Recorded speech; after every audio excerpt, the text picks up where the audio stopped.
Em participação no podcast do Inteligência Limitada, o pastor Paulo Júnior fala sobre a sua conversão. E por incrível que pareça, ele se emociona de uma forma incrível. Se liga aí. Conversão, como que foi? Vamos lá? Minha conversão, Vilela. Eu nasci filho de pais católicos tradicionais, muito tradicionais, principalmente o meu pai. E como todo católico, participei de primeira comunhão, crisma, aquela coisa toda.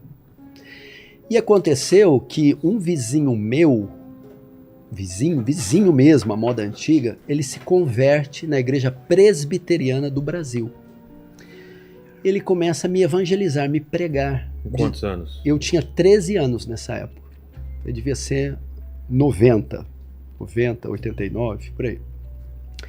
E ele, então, eu começo a ter acesso aos primeiros conceitos de salvação, de evangelho, que até então eu não conhecia. Inferno, vida eterna, perdão, cruz. Ele lança uma semente sobre mim, ali. E eu vou com ele, dos 13 aos 16, na Igreja Presbiteriana do Brasil. Mas eu não chego a me batizar, fico lá. Aí, como acontece em muitos jovens, a minha conversão não se deu ali ainda, mas os primeiros elementos do evangelho, sim. Eu me desvio. E como todo jovem, eu vou me perder, mas me perder da pesada mesmo.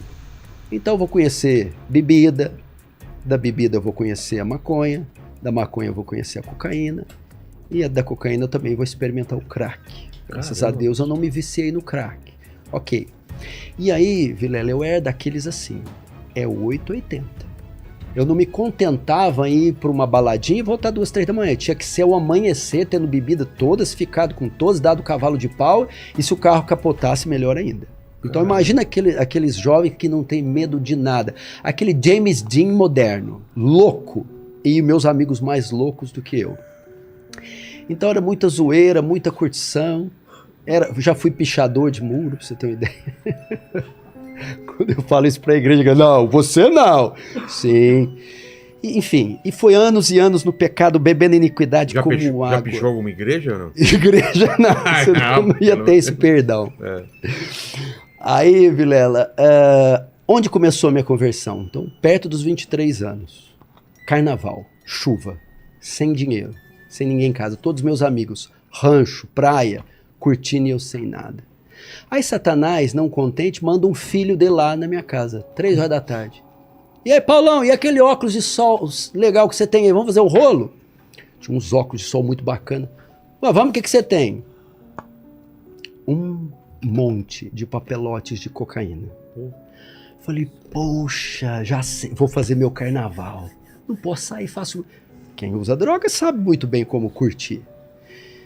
Ok, não tinha ninguém em casa, 3 da tarde.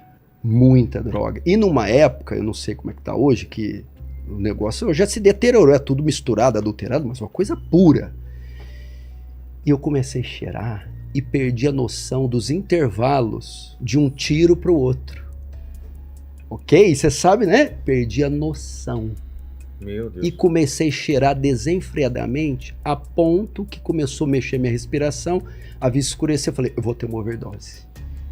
Fui pro fundo da minha casa e comecei a ter uma... Achou que ia morrer. Não, parada respiratória, que é muito comum, né? As vistas... Meu Deus, eu vou desmaiar aqui, vou ter um ataque com epilepsia, todo mundo vai saber, minha mãe, ambulância. Aí eu falei, eu conheci o que o Alexandre me pregou, Deus, me livra dessa. Só falei isso, só isso. Quando eu falei isso, eu tava já agachando pro desmaio. Falei, é o fim. Eu já não via mais nos meus olhos. Eu não sei, numa fração de segundo, eu fiquei com o corpo todo melado. Pá!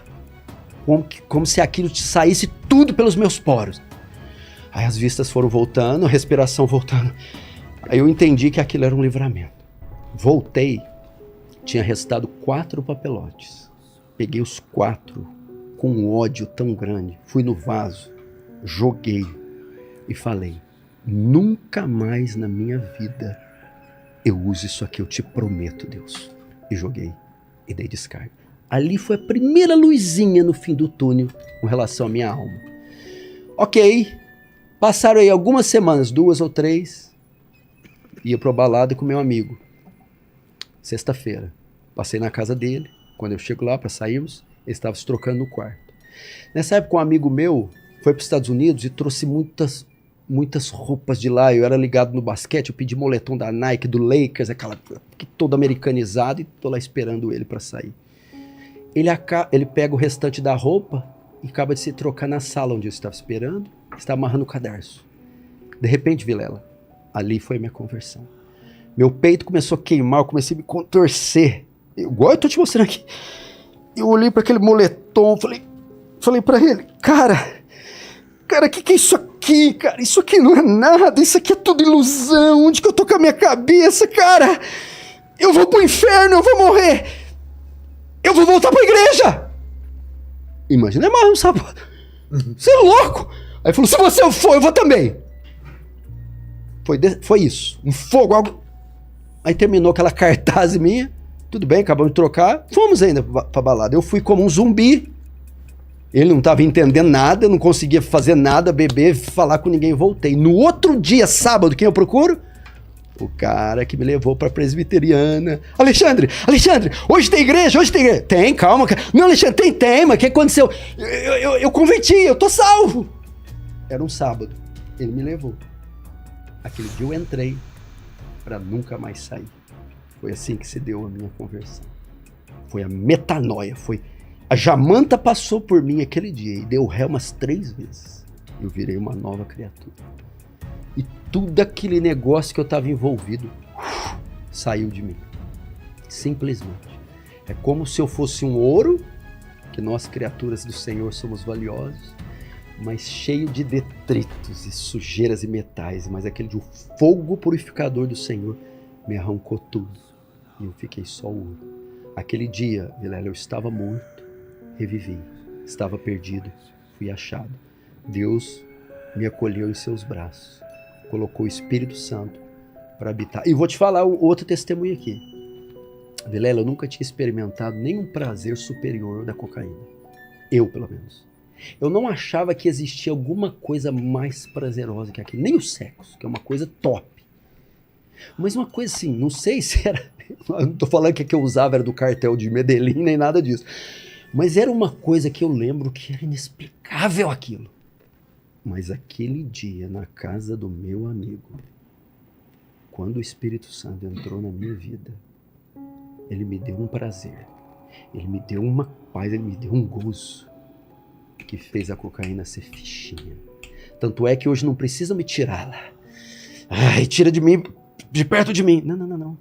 O que está aqui dentro é tão superiormente prazeroso, é de um prazer tão superior que eu não tenho necessidade de experimentar isso. Foi isso que aconteceu comigo. E como manter isso? Como manter viva essa chama? Porque é muito fácil, como a gente estava falando, né, anteriormente, você ir se esquecendo ou os problemas da vida deixarem essa lembrança parecer uma coisa de outra vida, assim, né, de um passado distante. Sim. Vamos lá, Vilela, nós não temos luz própria. A luz que brilha em nós, a que está em nós, é reflexo da luz de Deus. Nós também não temos a chama própria, é a chama de Deus, do Espírito acesa em nós. Para manter isso, Vilela, é necessário nutrir uma relação com o Senhor. Porque muitas pessoas se esfriam.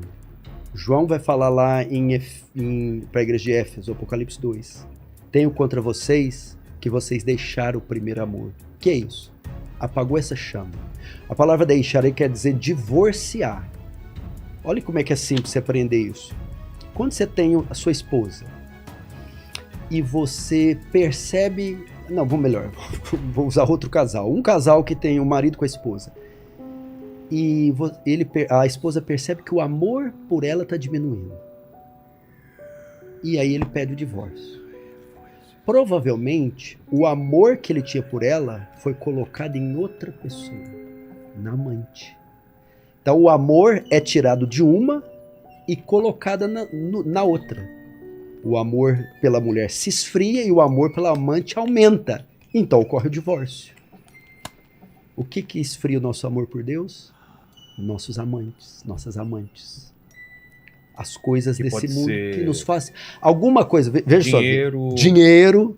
Dinheiro, Fama. Fama é... Pode ser dinheiro, fama, poder, status. Vilela, as coisas não são más em si. Você pode ter tudo. Você não pode só fazer com que essas coisas dominem o coração, sejam colocadas no lugar de Deus. Você perguntar para mim, Pastor Paulo, é pecado eu ter um carrão aí importado muito caro? Eu vou dizer assim, se ele for teu Deus, é. É pecado você ter um carro? Qual é teu carro, Paquito? Eu tenho um Ford Ka 2015, uma bomba. É pecado. É pecado. Porque pode matar ele. Exatamente. Você pode estar a ponto de me matar, viu? Você tá em pecado. Se não é acidente do coração, viu? Deixa eu falar. Então veja só, não há problema. Tipo assim, ó, você dorme e acorda pensando naquilo? Aquilo é a fonte da sua felicidade? Não. Aquilo para mim é um símbolo do meu trabalho, né? Aquilo é uma maneira de... um objeto que ajuda na realização de outros trabalhos, de outros sonhos, ele ocupa o lugar dele. Agora, se aquilo se interpõe entre você e seu casamento, entre você e sua fé, entre você e seus filhos, se você mata seus filhos porque riscaram o carro, não, então você não pode ter, você não está preparado para ter. Então é isso. Agora voltando, a gente perde isso quando a gente tira os olhos de Cristo e vai piscando para as amantes. Confesso a todos que não conhecia o testemunho dele de conversão, muito menos esses detalhes, e também fiquei muito surpreso com o que ele relatou. E você sabia desse testemunho de conversão? E o que você acha disso? Comenta aí a sua opinião. Obrigado mais uma vez o carinho e atenção pelo baixinho. Um forte abraço, até um próximo vídeo. Fui!